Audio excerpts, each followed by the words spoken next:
माननीय न्यायाधीश को जो आक्रोश उस अपराधी के प्रति लोगों का था उसकी तो चिंता थी, लेकिन एक बार भी 30 तारीख की कोर्ट में, 1 तारीख की कोर्ट में एक बार भी कार्तिक हरि गुप्ता को माननीय न्यायाधीश ने ये नहीं पूछा कि तेरे मुवक्किल के कारण इस नैनीताल में दंगे भड़क रहे हैं, इसके पीछे का ऐसा कौन सा विचार काम कर रहा है, ये माननीय न्यायाधीश जी ने नहीं पूछा।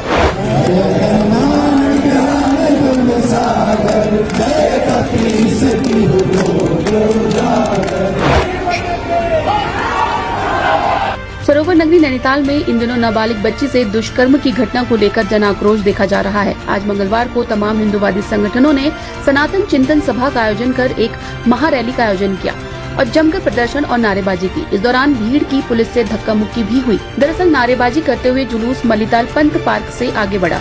नगरपालिका के सामने कार्यकर्ताओं ने सभा की।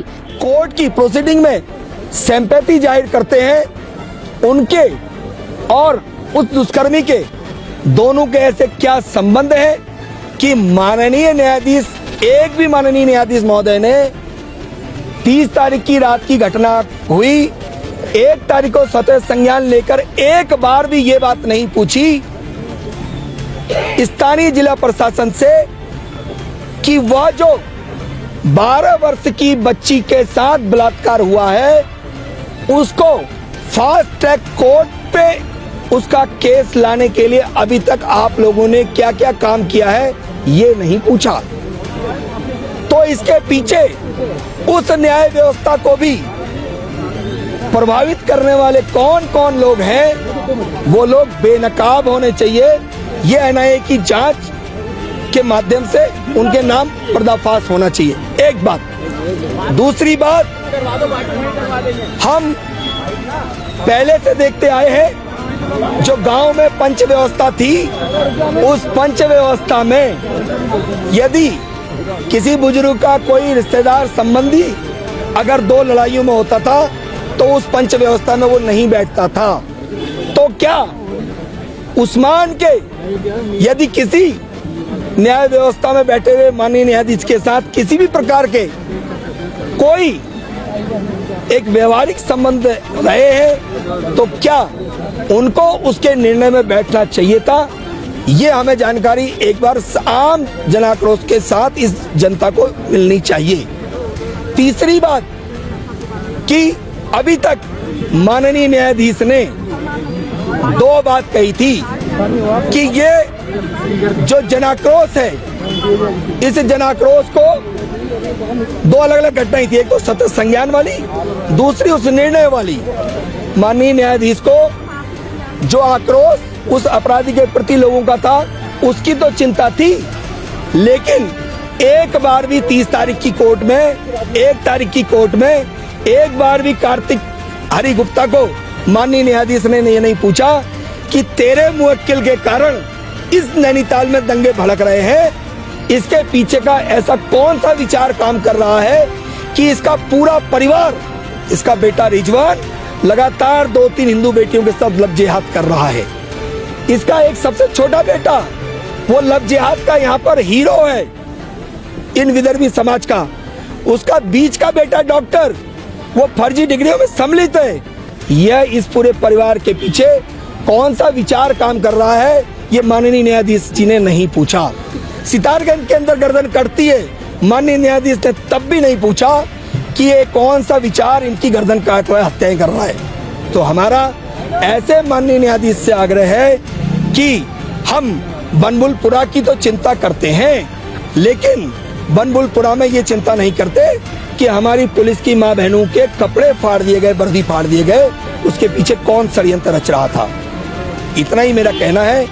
कार्तिकेय हरि गुप्ता ने महोदय ने, सॉरी, कार्तिकेय हरि गुप्ता महोदय कहना पड़ेगा ना, वो तो बड़े जज के पुत्र हैं। हाँ, तो उन्होंने 2-3 चीजों में स्पष्टीकरण दिया है। उनसे मेरा आग्रह है आप लोगों के माध्यम से वो मीडिया में आकर 3-4 चीजों का स्पष्टीकरण उन्हें देना चाहिए कि उन्होंने जब ये हाईकोर्ट के बगल में कोठी ली वो कौन से सन में ली थी, तब उनकी आय कितनी थी और तब वो कितना इनकम टैक्स रिटर्न फाइल करते थे। एक बात। दूसरी बात, वो अलीगढ़ विश्वविद्यालय के पढ़े, मुस्लिम विश्वविद्यालय के पढ़े हुए हैं। जो जमीयत जो उलेमा जो वहाँ से फंडिंग होती है, उनकी एनजीओ में उनके परिवार का क्या रिलेशन है, कोई रिलेशन है या नहीं है, तो वो हमें बताना चाहिए। दूसरी बात, तीसरी बात कि उन्होंने कहा कि मैं वकील हूँ, मुझे उस्मान की पत्नी का केस लड़ना ही पड़ेगा। क्या नैनीताल बार ने कल घोषणा करी है कि हम लड़की, जो पीड़ित लड़की है, उसकी सहायता के लिए हम 5 लोगों का पैनल तैयार करेंगे। क्या कार्तिकेय हरि गुप्ता वो कितनी फीस लें, उनको फीस हम देंगे। क्या उस्मान की जैसी सेटिंग उन्होंने रातों रात उसके मकान को तोड़वाने में बचाने का काम किया, क्या उसको सजा दिलाने की सेटिंग कर सकते हैं? क्योंकि अपनी फीस बताएं, हम उनकी फीस देंगे। एज ए वकील आपको नैनीताल बार की तरह फ्री में काम नहीं करना है। ये कार्तिकेय हरि गुप्ता को पूछना चाहिए आप लोगों ने भी कि जितने आरोप आपके ऊपर लगे हैं, इन आरोपों को सबका आप खंडन करना चाहिए। आपने कुछ ही चीजों का खंडन किया है। ये आज ऐसे लोगों को बेनकाब करना, पर्दाफाश करना हमारा आज का ये कार्यक्रम था। इसमें हम बहुत बड़ी मात्रा में सफल हुए हैं। माननीय न्यायाधीश महोदय को अगर इन वक्तव्यों से कहीं पे कोई समस्या उत्पन्न होती है, मैं आप लोगों के माध्यम से उनसे, जो ऐसे बहुत अच्छे लोग भी उसमें हैं, कुछ जो न्याय व्यवस्था में गंदे घुसे हुए लोग हैं, उनका पर्दाफाश माननीय न्यायाधीश ने करना ही चाहिए। ऐसी अपेक्षा आप लोगों के माध्यम से है। इसके बाद जुलूस में मौजूद हिंदूवादी संगठनों के कार्यकर्ता गाड़ी पड़ाव से होते हुए बाजार की ओर जाने की कोशिश कर रहे थे, लेकिन वहां पुलिस द्वारा बैरिकेडिंग कर रास्ता रोक दिया गया, जिससे नाराज कार्यकर्ताओं और पुलिस के बीच नोकझोंक भी हो गई। इसके बाद जुलूस में मौजूद लोग हाईकोर्ट की ओर बढ़ गए। हाईकोर्ट की ओर जाने पर भी पुलिस ने रोकने की कोशिश की, लेकिन प्रयास विफल हो गए। इसके बाद कार्यकर्ता आगे बढ़ गए और मोहन को चौराहे से बड़ा बाजार श्री राम सेवक सभा की ओर मुड़ गए और नारेबाजी करते हुए वापस गोलघर चौराहे पर आ गए। नारेबाजी करते हुए जुलूस स्टेट बैंक चौराहा पहुंचा, जहां जुलूस में मौजूद सभी लोगों ने हनुमान चालीसा का पाठ किया। इधर मौसम ने भी करवट ले ली और बारिश होने लगी। इसी दौरान हिंदूवादी संगठन के नेता ने जिला प्रशासन से बात की, जिसमें जिला प्रशासन द्वारा आश्वासन दिया गया कि नाबालिग बच्ची से दुष्कर्म के आरोपी को सख्त से सख्त सजा दिलवाई जाएगी। कानून अपना काम कर रहा है। दुष्कर्म हुआ है 30 अप्रैल को, उसमें आरोपी के विरुद्ध सख्त से सख्त कार्रवाई करने के लिए एक ज्ञापन प्रेषित किया है। दूसरा, आरोपी द्वारा जो सरकारी तंत्र के कुछ मिसयूज़ किया गया है, जो उनके एलिगेशंस हैं, उस पर जांच करने के लिए हमें ज्ञापन दिया है। हमने उन दोनों जो मांगे हैं उस ज्ञापन को लेते हुए उसको उचित माध्यम से आगे प्रेषित भी किया जाएगा। और एवं इन दोनों मांगों पर हमने उनको यही बताया है कि आरोपी के विरुद्ध सख्त से सख्त कार्रवाई की जा रही है। उसका अरेस्टिंग हो गया है, पुलिस द्वारा उसमें इन्वेस्टिगेशन की जा रही है और इन्वेस्टिगेशन एक लीडिंग गजेटेड ऑफिसर को दी गई है। और उसमें आज मुख्य न्यायाधीश के भी डायरेक्शन है कि उसमें एसएसपी सर खुद मॉनिटरिंग कर रहे हैं। इसके अलावा जो उनकी दूसरी मांग है उसमें भी हमारे द्वारा नियमानुसार कार्रवाई की जाएगी।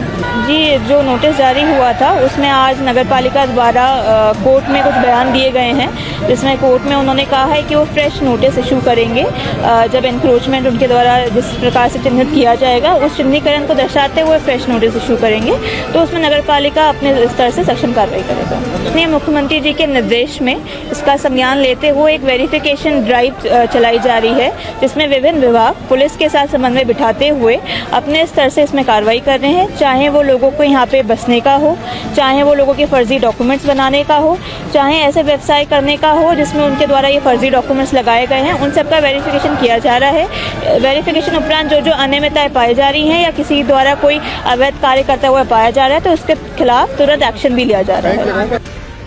ब्यूरो रिपोर्ट, आवाज इंडिया।